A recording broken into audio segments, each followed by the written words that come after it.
Namaskaram friends. Today I'm making tomato pachadi or tomato chutney. This pachadi or chutney is eaten with rice. It is not the kind that we eat with dosa or idli, but you may still eat it because it has a nice taste. Still like people still like it with chapati. My son loves to eat it with chapati also. So you can eat it with anything of your choice, but mainly primarily in Andhra Pradesh. My mom has taught me this recipe. I think she learned it from her mom. It's been passed down through generations. This is a very traditional form of tomato pachadi or chutney. It's very simple, but it tastes excellent. Let's go to the process. So here I'm taking about 14 Roma tomatoes. So these are the kind that we got in Costco. So first I'll wash these and cut them into pieces.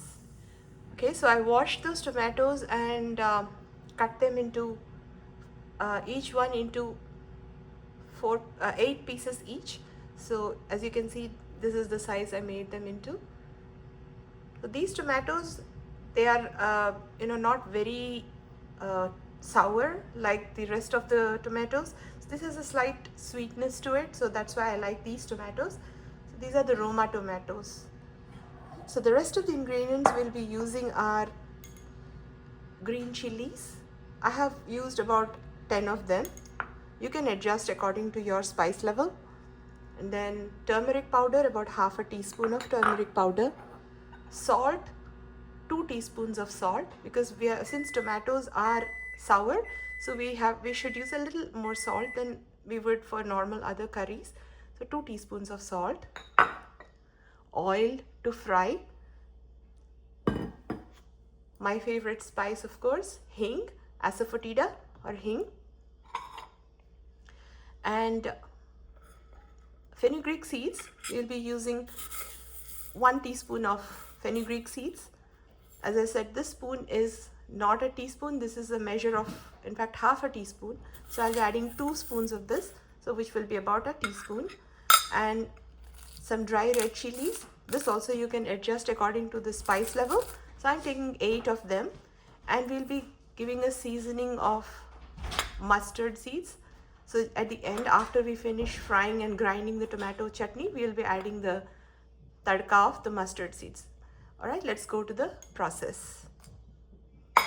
Okay, let's start with the process. So first I switched on the stove and we'll place the stove on medium heat so that we have even cooking.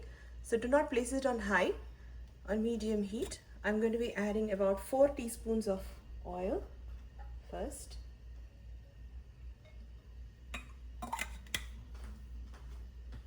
So I'm using olive oil here. Then I'll be adding 1 teaspoon of methi seeds and hing, my favorite spice. About half a teaspoon of hing. If you really want to have a measure, I just squeeze it out of the bottle. So you can never over add hing.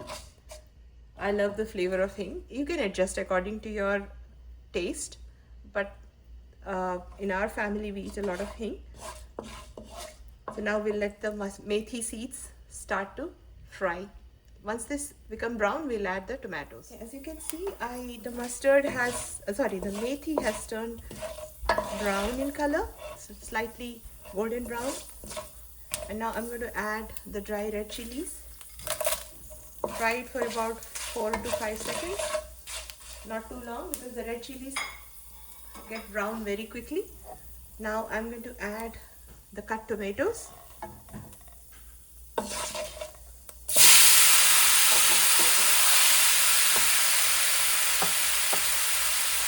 going to add the green chilies also. Wow, it smells wonderful.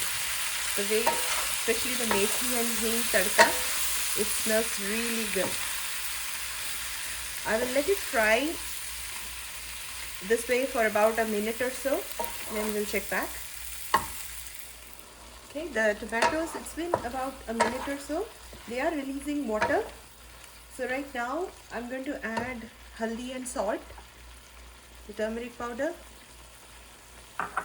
and the salt also. As soon as we add salt, the tomatoes release a lot of water. So we'll cook it in the open without placing the lid, and we'll let it fry. This takes a little bit longer because the tomatoes have to get fried. Now at this time you can put the flame on medium high. Keep stirring occasionally to make sure that there is even cooking and nothing gets burnt in the bottom. Keep mixing it until all the tomatoes are cooked well and all the water evaporates. I'll show you at that time. It's been about 10 minutes since I have been frying the tomatoes, and they have released a lot of water and now they are getting mushy. So keep stirring occasionally, making sure that there is even cooking. Do not place the lid. Just keep frying until all the whole liquid in the tomatoes that's released, the water that's released from the tomatoes is completely evaporated and it becomes dry. Then we'll let it cool and then grind it. As you can see, the tomatoes have started releasing the oil from the side, and they are sticking to the sides a little bit. So keep mixing it. It's still not fully dry yet, but at this time keep an eye on it so that it doesn't get burnt. See, you can see there is still some liquid in it. So the frying part is what makes it very tasty. Ensure that there is no burning and there is even cooking. At this time I would say just constantly stir. This will take another 2 to 3 minutes. At this time you can see that the tomatoes have almost dried completely. The water that was there in the tomatoes has completely evaporated and the tomatoes are also mashed fully. A lot of people, in fact, they leave the tomato pachadi this way. They don't even grind it. They just grind the red chilies and the green chilies with the methi and add it to this kind of thing. Depends on what your taste is, but I like the homogeneous texture of it when I mix it with rice because that gets mixed well with the rice. So at this time I'm going to add 2 more teaspoons of oil. So we are going to use about 6 teaspoons of oil total, and then on tadka we'll use another 2 teaspoons or so. So including the tadka it will be about 8 teaspoons, but at this time, if you add a little bit of oil, it gives a nice fried taste to the tomatoes. So just add about 2 teaspoons just before switching off the flame. And what I do is I leave the tomatoes, the paste in the kadai itself, because the heat of the kadai helps it to cook further. So it's been about a minute since I added the oil. As you can see, the tomato paste has also started leaving the sides of the pan. Now I'm going to switch off the flame and I'm going to let the tomatoes rest in the kadai so it cooks further because of the heat of the kadai.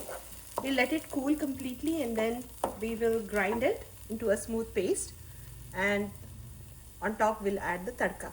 In the meantime, we can get the tadka ready. The tadka doesn't have to be hot. So let's go to the next process. In a small tadka pan, I'm taking 2 teaspoons of oil and adding 1 teaspoon of mustard seeds. We will let the mustard splutter and then switch it off. And this tadka or seasoning, we are going to add it on top after we grind the tomato pachadi or chutney. The mustard has started spluttering. I'm going to switch off the flame. I'm going to let this tadka cool down on the side. So the tomato pachadi that we had fried has completely cooled down. Now I will use this grinding jar to grind it to a smooth paste. Once we finish grinding, we'll add it to another bowl and put the tadka on top. I have finished grinding the tomato chutney. Let's remove it.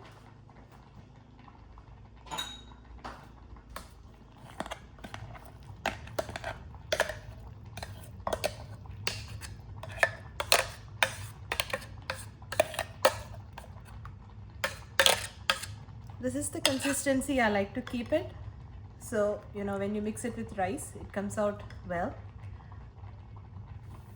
It mixes well with the rice basically. I remove the tomato chutney into this bowl here, adding the tadka that we had kept. It can be cold, there's no need for it to be hot or anything. the mustard seeds and oil, the tadka that I had gotten ready. Mix it with the chutney. The tomato chutney is ready to be served.